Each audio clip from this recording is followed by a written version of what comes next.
programa Saber Direito desta semana é com a professora Juliana Frederico. O curso é sobre direito tributário. Tem dúvidas sobre o assunto? Mande um e-mail para nós, saberdireito@stf.jus.br. E você também pode estudar pela internet. É só acessar o www.tvjustiça.jus.br.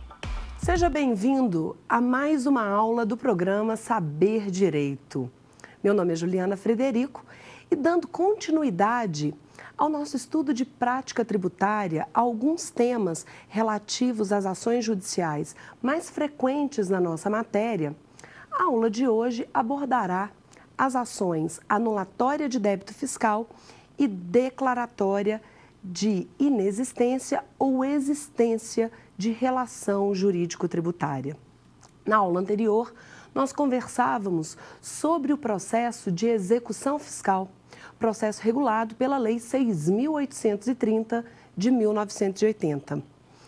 Lá nas aulas de execução fiscal, tivemos a oportunidade de conversarmos sobre as defesas do contribuinte, sejam os embargos à execução fiscal ou a exceção de pré-executividade. Bom, realmente, no bojo de uma execução fiscal, é possível, apesar de já ajuizada, o contribuinte, o executado, apresentar a ação anulatória. A ação anulatória de débito fiscal, ela tem previsão no artigo 38 da Lei 6.830. No artigo 38, mas ela é regulamentada pelo Código de Processo Civil. É uma das ações de rito ordinário, seguindo aí os moldes de uma petição inicial do artigo 282 e seguintes do CPC, do Código de Processo Civil. A ação anulatória é uma ação de conhecimento, admite ampla dilação probatória e ela pressupõe que já tenha ocorrido o lançamento do crédito tributário. Uma vez já ajuizada a execução fiscal, o contribuinte, não sendo possível embargar por ausência de garantia e nem mesmo apresentar a via estreita da exceção de pré-executividade, ele tem a ação anulatória como uma alternativa de defesa. O problema é que a ação anulatória, uma vez ajuizada, não tem o condão de suspender o fluxo da execução fiscal. Isso porque, em verdade, a execução fiscal só terá o seu fluxo suspenso caso haja, no bojo da ação anulatória, a concessão de tutela antecipada, o que é de forma excepcional admitida no direito processual tributário.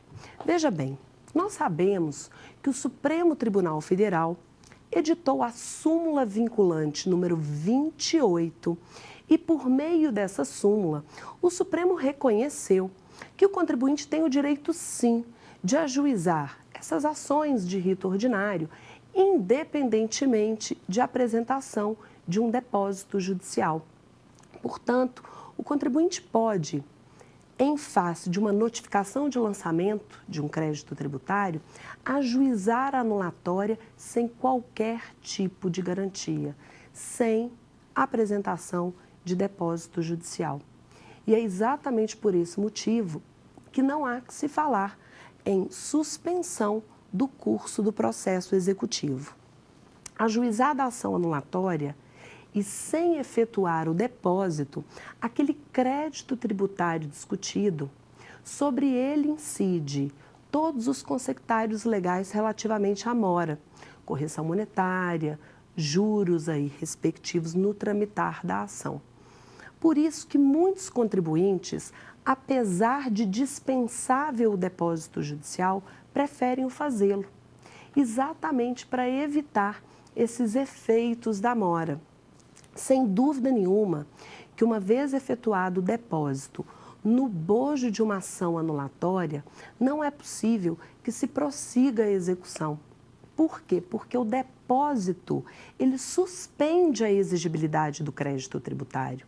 O depósito integral e em dinheiro, ele tem o condão de suspender a cobrança conforme expressamente determina o artigo 151, inciso 2º do Código Tributário Nacional. E uma vez suspensa a exigibilidade do crédito tributário, o contribuinte terá direito, inclusive, à certidão negativa de débito, ou melhor, a certidão positiva com efeitos de negativa, nos termos do artigo 206 do Código Tributário Nacional. Por isso, a ação anulatória de débito fiscal, ela somente irá suspender o fluxo da execução caso haja um depósito integral e em dinheiro. Não sendo possível o depósito, o contribuinte pode pleitear a famosa tutela antecipada. É possível a solicitação dessa medida presentes os seus pressupostos, conforme vocês verificam no artigo 273 do Código de Processo Civil.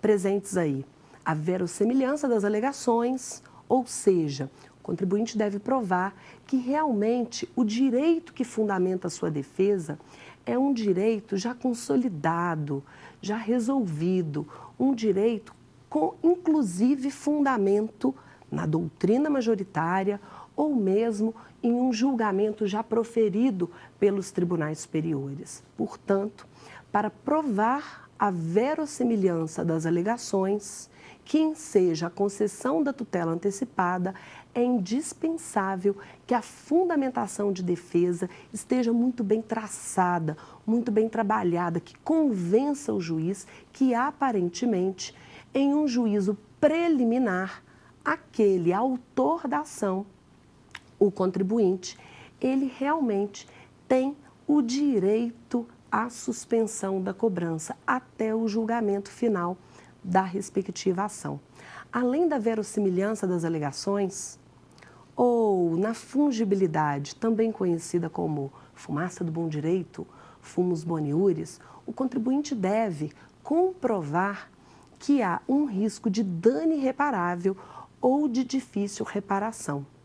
Ele deverá comprovar, por exemplo, que se não for concedida a tutela antecipada, esse provimento cautelar provisório, se não for concedida, ele sofrerá uma cobrança indevida no seu patrimônio, a expropriação do seu patrimônio, que vai lhe gerar algum tipo de óbice irreversível, ou então vai gerar a impossibilidade do prosseguimento de suas atividades, ou mesmo se submeter ulteriormente à via do precatório, caso ele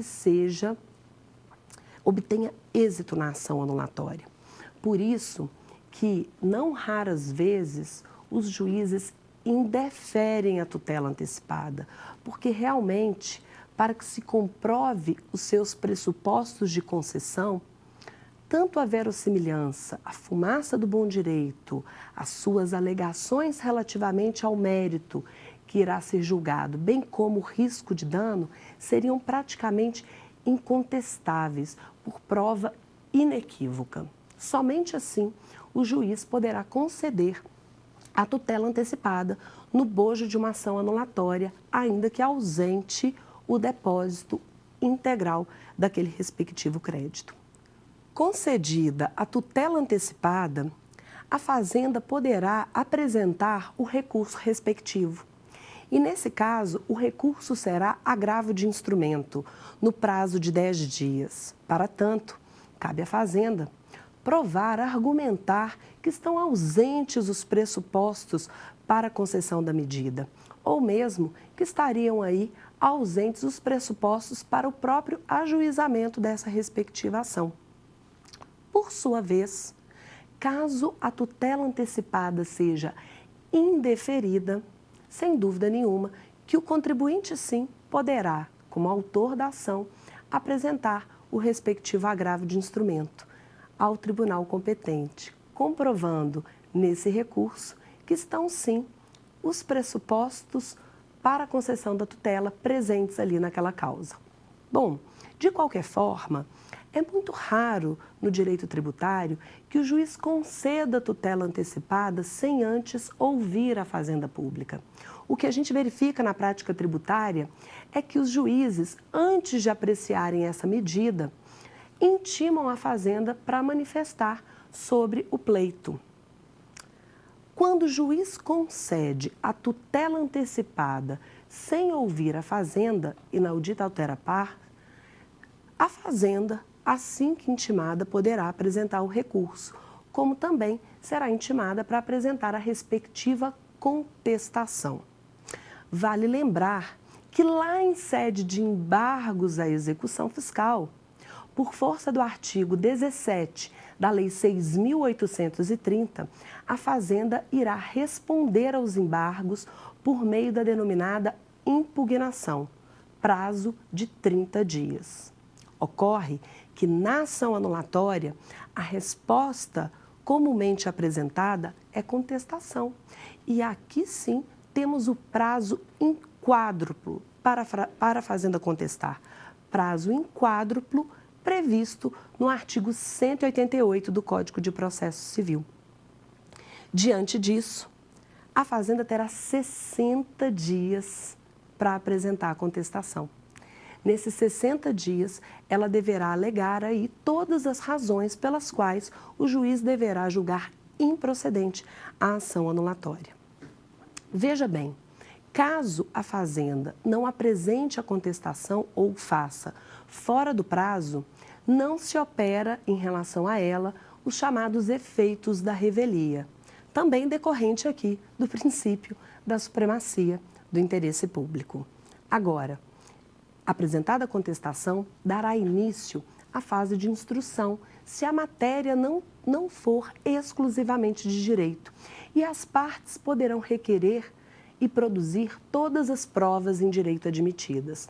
Na anulatória, é possível, sim, ser implementada uma perícia em relação aos cálculos apresentados, a conferência dos documentos apresentados pelo autor da ação. É possível, inclusive, a prova testemunhal, todas as provas em direito admitidas. Em direito tributário é mais comum prova documental e prova pericial.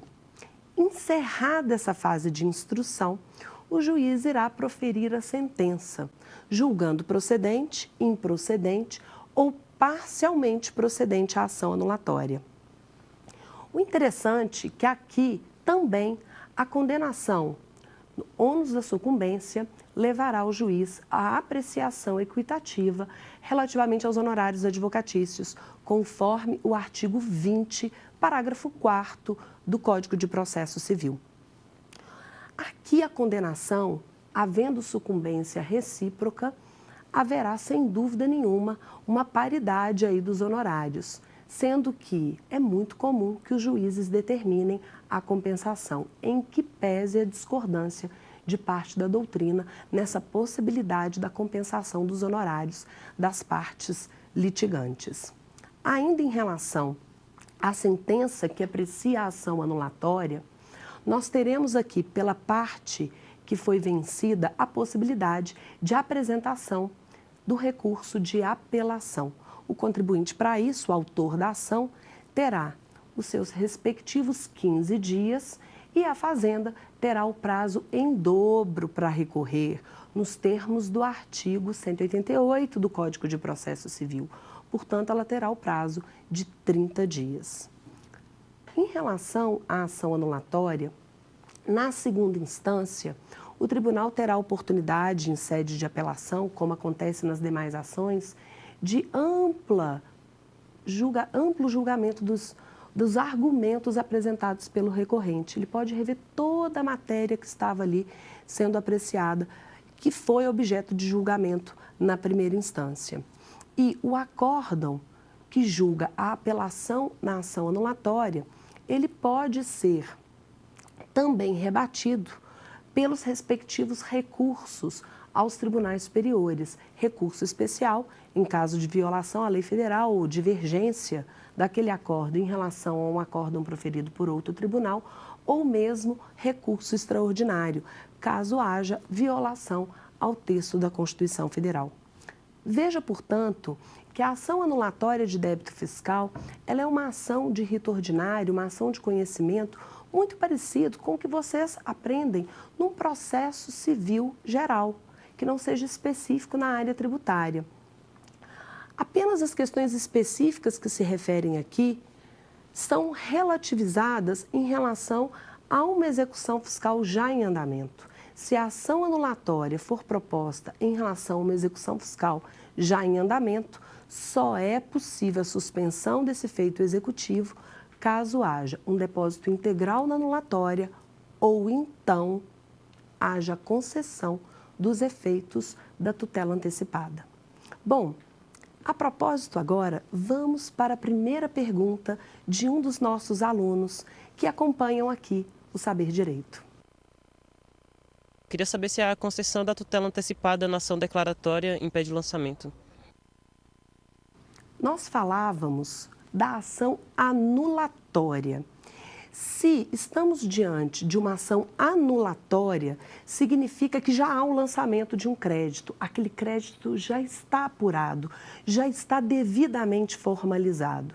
Motivo pelo qual tutela antecipada na ação anulatória não impede o lançamento, porque ele já é existente, pressupõe a sua existência.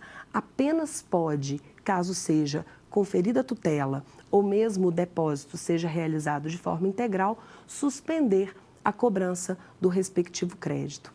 Mas, na ação declaratória, apesar de ser uma ação de mesma natureza, uma ação também regulamentada pelo Código de Processo Civil, a ação declaratória que nós estudamos no artigo 4º, inciso 1º do Código de Processo Civil e também aplicamos aí todo o regramento da petição inicial, do rito ordinário, a partir do artigo 282 do Código de Processo, nós temos na ação anulatória um pressuposto completamente diverso da ação anulatória. Na ação declaratória, ainda não há o lançamento. Na ação declaratória, o contribuinte a apresenta como uma forma preventiva, antes de ocorrer o lançamento do crédito tributário.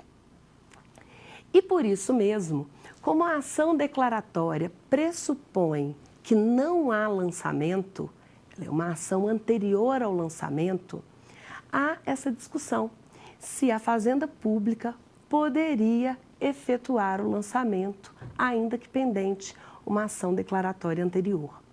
Não há dúvida na jurisprudência brasileira que é possível, sim, a administração tributária, mesmo diante de uma ação declaratória, ainda que na declaratória tenha sido concedida a tutela antecipada, ainda que na declaratória o contribuinte tenha efetuado o depósito integral do crédito tributário, que ele julga aí devido e controverso, ainda assim a administração poderá efetuar o lançamento. A propósito do tema, vamos lembrar que o lançamento ele é um procedimento administrativo previsto no artigo 142 do Código Tributário Nacional.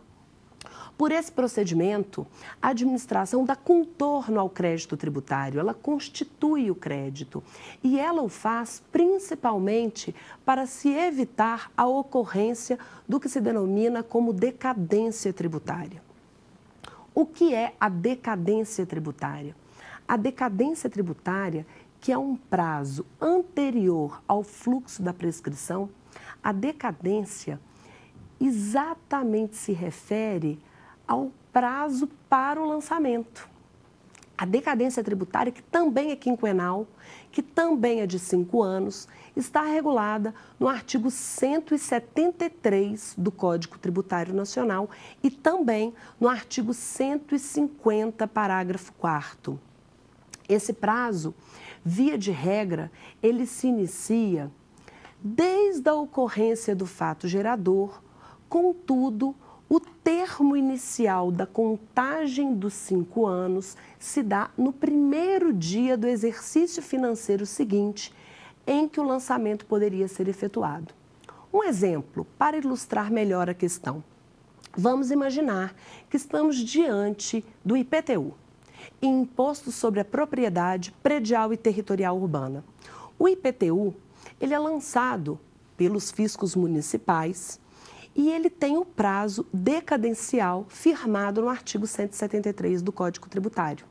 Veja bem, o IPTU, relativamente ao exercício, ao ano de 2013, ele poderá ser lançado no próprio exercício de 2013, durante o próprio ano, e é o que realmente a maioria dos municípios brasileiros implementam. No próprio exercício, já enviam ao contribuinte a guia respectiva, com a notificação daquele lançamento.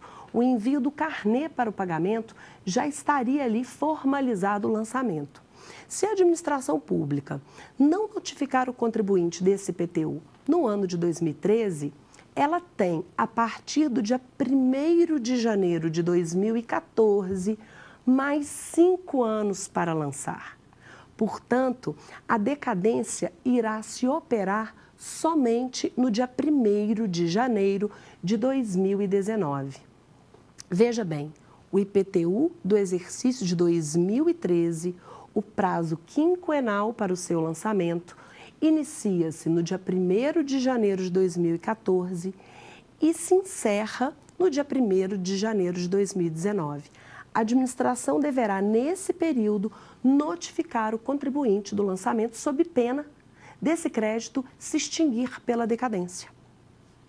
Caso o contribuinte, nesse período, ajuize uma ação declaratória de inexistência da relação jurídico-tributária, não há dúvida que o fisco poderá, sim, ainda que pendente a ação declaratória, efetuar o lançamento para dar contorno àquela dívida e, inclusive, evitar que se ocorra a chamada decadência, prazo extintivo do crédito tributário. Bom, me permitam aqui uma crítica a essa interpretação que já está consolidada no Brasil.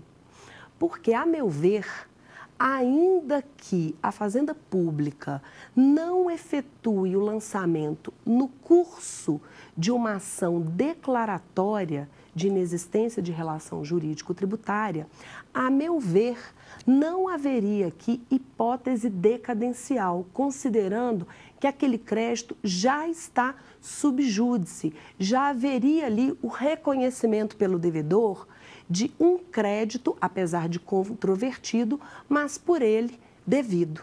Por esse motivo, a meu ver, ainda que não haja o lançamento pela administração fazendária no curso de uma ação declaratória, não se operará a decadência tributária.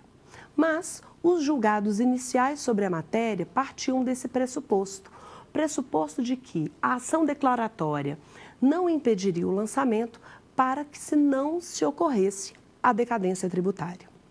Além disso, é importante deixarmos aqui frisado que as ações declaratória e anulatória, elas se aproximam muito. Primeiro porque ambas são ações de conhecimento, admitem ampla dilação probatória, são regulamentadas com todos os requisitos da petição inicial do Código de Processo Civil, artigo 282 e seguintes, são ações extremamente parecidas, ações essas que se distinguem pelo momento do ajuizamento. Na ação declaratória de inexistência de relação jurídico-tributária, porque aquele crédito há uma controvérsia e o contribuinte, diante dessa controvérsia, teme haver contra si o lançamento daquele crédito tributário, a ação declaratória pressupõe que ainda não houve lançamento. Já a ação anulatória de débito fiscal pressupõe que o lançamento já ocorreu. É o lançamento que separa, no fluxo temporal, essas duas ações tão próximas, tão parecidas. Além disso, é importante que vocês tenham em mente que a ação anulatória, ela pode sim ser ajuizada após a execução, como já dito, ou antes mesmo da execução. O seu pressuposto, o único pressuposto, é que já haja a constituição daquele crédito respectivo. Bom, a propósito ainda sobre essas ações, diferentemente do que acontece na execução fiscal, elas podem sim ser propostas no juizado especial. Não há nenhuma vedação pelas leis respectivas. Acontece que as leis dos juizados, elas limitam a possibilidade de discussão do crédito tributário em relação ao valor da causa e em relação às partes respectivas. Nós temos aí, sem dúvida nenhuma, a possibilidade do contribuinte ajuizar uma ação anulatória contra a União na Justiça Federal, desde que a causa seja de até 60 salários mínimos e que as partes, no caso, o autor, seja pessoa física ou microempresa e empresa de pequeno porte. Da mesma forma, a ação declaratória. Então, os dois requisitos indispensáveis à fixação da competência absoluta dos juizados especiais já estão postos para vocês. O valor da causa, limitado a 60 salários mínimos, e também a parte, que só pode ser pessoa física ou microempresa ou empresa de pequeno porte. Dados esses pressupostos, a competência do juizado, ela é absoluta. E por isso mesmo, se não for a demanda proposta ali, o juiz poderá, de ofício, se dar por incompetente. O interessante é que, no âmbito federal, como no exemplo dado, nós temos uma lei específica que regulamenta os juizados especiais federais. Essa lei específica, ela impede o ajuizamento da execução fiscal, impede o mandado de segurança relativamente às demandas tributárias, mas não impede a propositura da ação anulatória e declaratória. No âmbito estadual, caso o autor pretenda propor uma ação anulatória de débito fiscal ou uma ação declaratória de inexistência de relação jurídico-tributária contra o Estado ou contra o município, ele também poderá fazê-lo, deverá fazê-lo, no Juizado Especial da Fazenda Pública. Juizado Especial da Fazenda Pública, que também tem como pressuposto o valor da causa de até 60 salários mínimos e as partes, como já dito, pessoa física ou microempresa e empresa de pequeno porte. Bom, uma das questões postas pela doutrina é: caso a ação anulatória seja ajuizada após a propositura de uma execução fiscal, essa ação anulatória ela poderia ser distribuída por dependência à execução fiscal? Haveria conexão com a execução fiscal? Veja bem, a princípio, não teríamos aqui, num juízo preliminar, possibilidade de distribuição por dependência, até porque se a ação anulatória for o valor da causa atribuído até 60 salários mínimos, a competência do juizado especial é competência absoluta. E o juizado não aprecia as execuções fiscais, ele não tem competência para julgar, para apreciar as execuções fiscais. Agora, se uma ação anulatória tiver um valor maior do que 60 salários mínimos, a doutrina defende sim a possibilidade de distribuição da ação anulatória por dependência à execução fiscal, porque são aí causas conexas, com divergência e em que pese, né, a doutrina, parte da doutrina, não aceitar essa possibilidade. Nós temos acompanhado a evolução da jurisprudência nesse sentido, até porque, se ulteriormente a ação anulatória for julgada procedente, os efeitos dessa decisão irão, de forma nefasta, atingir a própria execução fiscal. Bom, em relação à ação declaratória, nós temos o pressuposto da ausência de lançamento. Então, não há que se falar em nenhuma forma de distribuição por dependência, até por impossibilidade técnica, da ação declaratória e uma execução fiscal, já que na ação declaratória ainda há uma controvérsia e o lançamento ainda não foi efetuado. Interessante, a respeito da ação declaratória, que o contribuinte pode ajuizá-la tanto com o propósito de ver reconhecida a inexistência da relação jurídico-tributária, por exemplo, considerando que aquele crédito tributário ele é indevido Um exemplo, para ilustrar melhor a questão. Eventualmente, o contribuinte sofre a cobrança ali, a exigência de um crédito tributário inconstitucional. Se esse crédito tributário ele for inconstitucional, pelas maiores razões que podem acontecer nos fundamentos de direito material. Por exemplo, o ente federativo não tem competência para instituir aquele tributo. Não há fato gerador do tributo. Quer ver um exemplo? Um exemplo que nós temos aqui é a cobrança de imposto de renda sobre as indenizações. Nós sabemos que o fato gerador do imposto de renda é a disponibilidade econômica ou jurídica decorrente do trabalho, produto da renda, do trabalho ou da combinação do trabalho com o capital, ou decorrente do próprio capital, ou decorrente dos chamados proventos de qualquer natureza. O imposto de renda, ele não incide sobre indenizações, porque as indenizações, elas são verdadeiras reparações.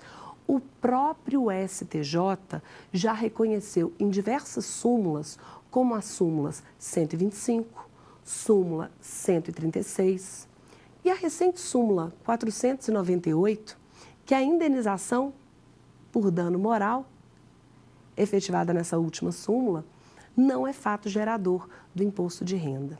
Assim, se o contribuinte já foi notificado do lançamento relativamente ao imposto de renda, em razão de uma indenização recebida, ele poderá ingressar com uma ação anulatória daquele débito fiscal por inexistência de relação jurídico-tributária entre a União e o próprio autor da ação.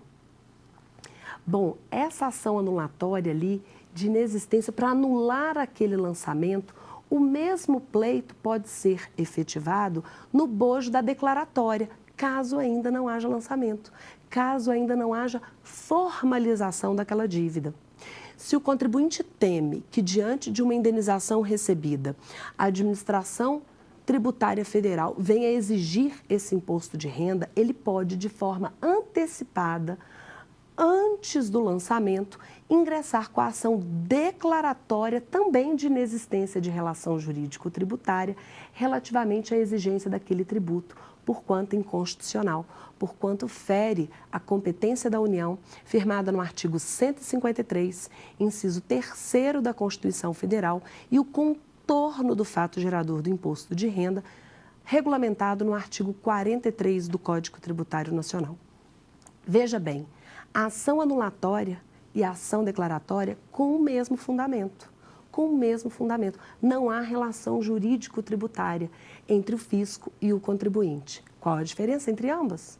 A diferença está no lançamento. Declaratória, se ainda não houve lançamento, como uma forma antecipada de discutir aquela relação jurídico-tributária, fundamentada no artigo 4º, inciso 1º do Código de Processo Civil, ou, se já há o lançamento, ação anulatória de débito fiscal também por inexistência daquela relação jurídico-tributária que fundamentou o lançamento da respectiva dívida. Elas se assemelham muito nesse sentido. Da mesma forma, nós podemos ter como fundamento dessas ações o reconhecimento de um benefício fiscal, uma imunidade tributária ou mesmo uma isenção tributária. Um exemplo interessante da jurisprudência brasileira é a questão da deficiência visual monocular. O que acontece? Nós temos uma lei federal que isenta os deficientes visuais do imposto de renda sobre os proventos de aposentadoria e pensão que percebem. Contudo, a Receita Federal só reconhece essa isenção caso a deficiência visual ela seja dos dois olhos, não reconhece a deficiência monocular como causa de isenção. O que o contribuinte pode fazer se ele tem aí essa deficiência monocular? Ele poderá, preventivamente, antes do lançamento, ingressar com a ação declaratória, ou ele pode, após o lançamento, ingressar com a ação anulatória. O fundamento de direito é o mesmo. O que diferencia essas ações é o momento do seu ajuizamento. Na ação declaratória, o autor irá pleitear o reconhecimento da isenção tributária. Então, nós poderíamos dizer que seria uma ação declaratória de um benefício fiscal, declaratória de uma isenção tributária. Ou também podemos colocá-la no seguinte sentido: ação declaratória de inexistência de relação jurídico-tributária em razão de uma isenção. Não há nenhum tipo de diferença fundamental nesses dois pleitos na ação declaratória. Tanto faz solicitar que seja declarada a isenção, como solicitar a declaração de inexistência de relação jurídico-tributária. Vamos agora à nossa segunda pergunta dos bacharéis em Direito que acompanham aqui o nosso programa. Gostaria de saber se o ajuizamento da ação anulatória impede o prosseguimento da execução fiscal. Muito interessante essa questão. Como já falado, a ação anulatória, ela pode ser ajuizada antes mesmo do crédito tributário estar sob execução. Vamos imaginar aqui, por exemplo, o contribuinte recebeu a notificação do lançamento do IPTU. Pretende discutir aquele IPTU porque ele já efetua o pagamento do ITR. E o ITR, Imposto sobre a Propriedade Territorial Rural, na sua incidência, ele impede a cobrança do IPTU de forma simultânea. Ou incide sobre aquela propriedade o ITR, ou incide o IPTU. Vamos supor que se trata de um imóvel rural que efetivamente é devido ao ITR e o município lança o IPTU em face daquele mesmo imóvel. O contribuinte recebe a notificação de lançamento e já pode ingressar com uma ação anulatória, sem dúvida nenhuma. Ele não tem que aguardar a execução fiscal para que ele possa se defender. Uma vez proposta a ação anulatória, se, de forma facultativa, nos termos da súmula vinculante 28, de forma facultativa, o contribuinte deposita integralmente no bojo da ação anulatória, não poderá ser ajuizada a execução fiscal. Isso porque o depósito na ação anulatória, antes de proposta a execução fiscal, ele tem o condão de suspender a exigibilidade do crédito tributário. Como vocês estudam no artigo 151, inciso 2º do Código Tributário Nacional. E exatamente por isso, não há o pressuposto da exigibilidade para que a Fazenda Pública distribua o executivo fiscal. Caso o contribuinte tenha efetuado depósito na ação anulatória anteriormente à distribuição da execução fiscal e, ainda assim, a respectiva Procuradoria propõe a execução fiscal, essa deverá ser extinta. Extinta por ausente o pressuposto da exigibilidade. Interessante que aqui não há justa causa para promover a execução fiscal, já que o depósito garante de forma integral a respectiva satisfação do crédito. O problema é, e se a ação anulatória não for precedida de depósito judicial? E se o contribuinte propõe a ação anulatória, mas não apresenta o depósito? E muito menos consegue a tutela antecipada. Nessa hipótese, ausente o depósito ou a tutela antecipada, que também teria o condão de suspender a exigibilidade do crédito tributário, ausente qualquer causa de suspensão prevista no artigo 151 do Código Tributário Nacional, a Fazenda poderá, sim, promover a execução fiscal. Portanto, a ação anulatória, sem depósito e sem concessão de tutela antecipada, não impede a propositura da execução fiscal. Interessante essa questão, porque, apesar de conexas às causas, já que na ação anulatória o contribuinte discute aquele mesmo crédito, não há nenhum impedimento para que o fisco o faça.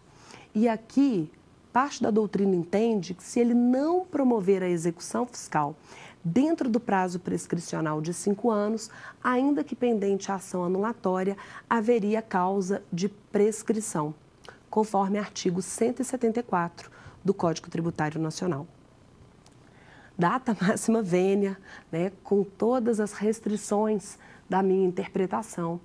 A meu ver, o melhor entendimento é de que, caso o contribuinte proponha uma ação anulatória e a administração pública não promova a execução fiscal, entendo que não haveria prescrição, de forma divergente aí a parte da doutrina brasileira. Por quê? Se o próprio contribuinte reconhece que existe um débito e que aquele débito está apurado, lançado, e ele propõe a ação anulatória, aquela exigibilidade está sub júdice. Por isso, a meu ver, não há que se falar em prescrição no prazo de 5 anos para a propositura da execução fiscal pendente à ação anulatória anterior.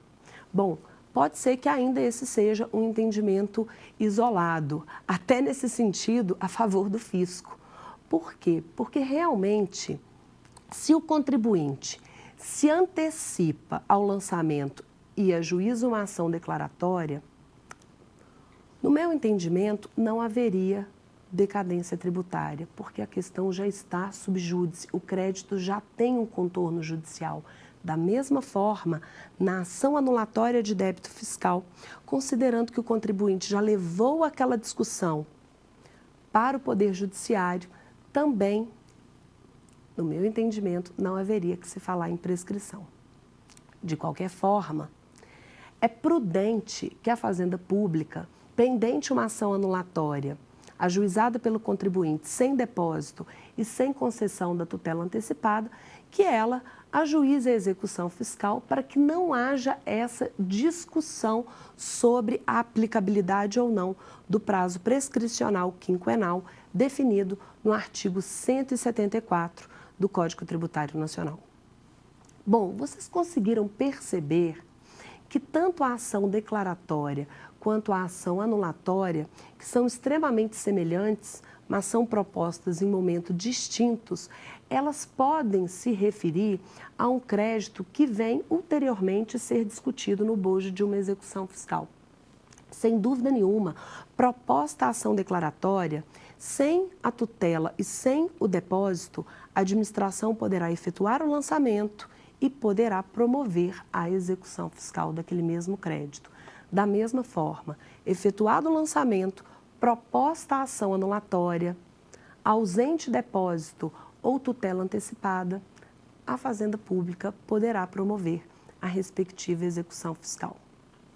Uma das questões interessantes seria, já proposta a ação declaratória ou anulatória e ajuizada ulteriormente a execução fiscal, caso haja penhora na execução fiscal, será que o contribuinte poderia propor os respectivos embargos à execução? Lá nos moldes do artigo 16 da Lei 6.830? Será que não haveria um caso de litispendência? Veja só, esse é um problema que nós temos na prática tributária. Porque aquele crédito já está sub júdice, já está sendo discutido ou numa declaratória ou numa anulatória de débito fiscal. E proposta a execução fiscal, porque ausentes causas de suspensão, caso o contribuinte apresente os respectivos embargos, o fundamento dos embargos será o mesmo do fundamento da ação declaratória e anulatória. Por isso que, a meu ver, aqui haveria, sem dúvida nenhuma, litispendência. O melhor que poderia haver aqui, para o autor dessas ações, era requerer, já que garantida a execução, uma tutela antecipada fundamentada na garantia do juízo, para que a execução não prossiga com a satisfação integral do crédito. Bom, uma das perguntas que muitos alunos me fazem, tanto na sala de aula, quanto nas preparações aí para o concurso público, seria relativamente à possibilidade do contribuinte, numa ação declaratória ou numa ação anulatória, que já foram ajuizadas anteriormente a uma execução fiscal, ter na execução fiscal uma medida satisfativa, ou seja, foi executado o crédito e mesmo que pendente de julgamento essas respectivas ações, o crédito já foi satisfeito, o bem já foi penhorado, já foi a asta pública a leilão, ou, eventualmente, a penhora de dinheiro ou depósito já foi convertido em renda, transferido para a conta da administração pública. E aí, teria perdido o objeto, essas respectivas ações? Não, não teria perdido o objeto, mesmo porque a ação de execução fiscal, ela não se confunde com essas ações de rito ordinário. E mesmo que satisfeito o crédito no bojo de uma execução fiscal, poderá o contribuinte ser vencedor nas ações de rito ordinário e, após o trânsito em julgado, promover nos moldes do artigo 730 do Código de Processo Civil a chamada execução de título judicial contra a Fazenda Pública. Importante deixar registrado aqui que o cumprimento de sentença, tão conhecido no Código de Processo Civil, fruto de reforma, fruto do chamado processo sincrético, ele não se aplica contra a Fazenda Pública. Quando o contribuinte sai vitorioso numa ação declaratória ou numa ação anulatória e, ainda que o pagamento já tenha sido efetivado, o que ele poderá fazer não é no rito do cumprimento de sentença, mas sim na execução contra a Fazenda Pública. É apresentar essa petição e a Fazenda terá a oportunidade de embargar essa execução no prazo de 30 dias, conforme dispõe o próprio dispositivo do artigo 730 do Código de Processo Civil. Dá início a uma nova discussão, infelizmente, daquela exigência. Claro que limitada aí a aspectos mais formais sobre o contorno e a apuração daquele crédito. Por isso, caso o contribuinte seja vitorioso numa ação declaratória ou numa ação anulatória e já tenha no curso dessas ações a execução respectiva, tramitado de forma satisfativa, caberá a ele, se vitorioso após o trânsito em julgado, entrar com uma execução contra a Fazenda Pública e, após o trânsito em julgado dessa execução contra a Fazenda Pública, opostos ou não os embargos pela Fazenda, solicitar a formação do chamado precatório judicial. Bom, sobre o precatório, a Constituição Federal, no artigo 100, assegura de forma expressa que a Fazenda irá efetuar o pagamento daquele crédito após o trânsito em julgado somente no exercício financeiro seguinte em relação à entrada no primeiro semestre, apresentação no primeiro semestre daquele precatório. Se o precatório for apresentado no segundo semestre, só o pagamento irá ser implementado após 2 exercícios. Infelizmente, a supremacia do interesse público assegurou no texto constitucional esses prazos mais dilatados para que a Fazenda cumpra essas condenações judiciais. Vamos agora à nossa terceira pergunta de um dos bacharéis que acompanham o nosso programa. Eu gostaria de saber, é possível pedir restituição do pagamento indevido na ação anulatória? É possível, sim, pedir a restituição do pagamento indevido no bojo de uma ação anulatória, como também seria possível no bojo de uma ação declaratória. Isso porque essas respectivas ações admitem pedido cumulado de repetição de indébito. Vamos dar um exemplo para ficar mais fácil de você visualizar a questão. Vamos supor que estamos diante de um tributo conhecido como lançamento por homologação. Um exemplo hipotético, o imposto de renda.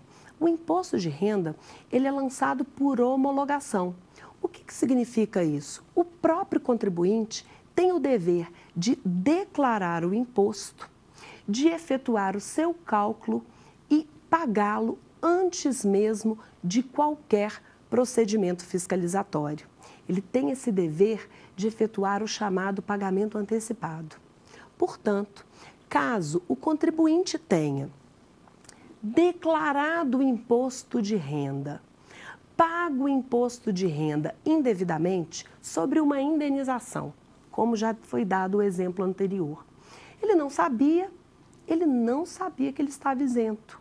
Ele tem visão monocular e não sabia que sobre os seus proventos estaria isento do imposto de renda e vinha declarando esses valores como passíveis de tributação. Vinha declarando no âmbito do lançamento por homologação e veio eventualmente a ser orientado a ajuizar uma ação em relação a essa exigência indevida. Bom, proposta a ação, ele pode tanto requerer a declaração dessa isenção para que ele não pague mais a partir de então, a partir do ajuizamento, para que ele tenha o direito de não pagar o referido imposto, para que se declare a inexistência de relação jurídico-tributária relativamente àquela exigência e cumulativamente seja restituídos os pagamentos então efetivados. Ou seja, ele pode, numa ação declaratória, ainda que ausente o lançamento, numa ação declaratória, requerer a declaração da inexistência da relação jurídico-tributária e pleitear nessa mesma ação a restituição do pagamento indevido que estava sendo até então realizado. Em relação à ação anulatória, também é possível plenamente esse pedido cumulado. Isso porque, em verdade, nós temos aqui a possibilidade do contribuinte vir efetuando um pagamento indevido ao longo dos anos, parar de pagar, receber a notificação de um lançamento. Portanto, ele ajuizará uma ação anulatória daquele crédito tributário respectivo e poderá acumular, também requerer o pedido de restituição dos pagamentos até então efetuados. Portanto, tanto na ação declaratória quanto na ação anulatória, cabem os chamados pedidos cumulados de repetição de indébito. Com esses esclarecimentos, nós encerramos aqui a nossa segunda aula, conversando sobre alguns pontos relativos à prática tributária aplicáveis às ações de rito ordinário, a ação declaratória de inexistência de relação jurídico-tributária ou a ação declaratória de existência de benefício fiscal e a ação anulatória de débito fiscal, ação anulatória daquele crédito tributário que já tenha sido constituído. Essas respectivas ações, na esteira da súmula vinculante número 28, editada pelo Supremo Tribunal Federal, elas podem ser apresentadas independentemente do depósito judicial, sendo o depósito apenas um direito subjetivo do contribuinte, caso ele pretenda afastar os efeitos da mora. Aproveito a oportunidade para convidar todos vocês a assistirem à nossa próxima aula, em que teremos a oportunidade de conversarmos sobre o mandado de segurança em matéria tributária. Até lá! Tem dúvidas sobre o assunto? Mande um e-mail para nós, saberdireito@stf.jus.br. E você também pode estudar pela internet. É só acessar o www.tvjustiça.jus.br.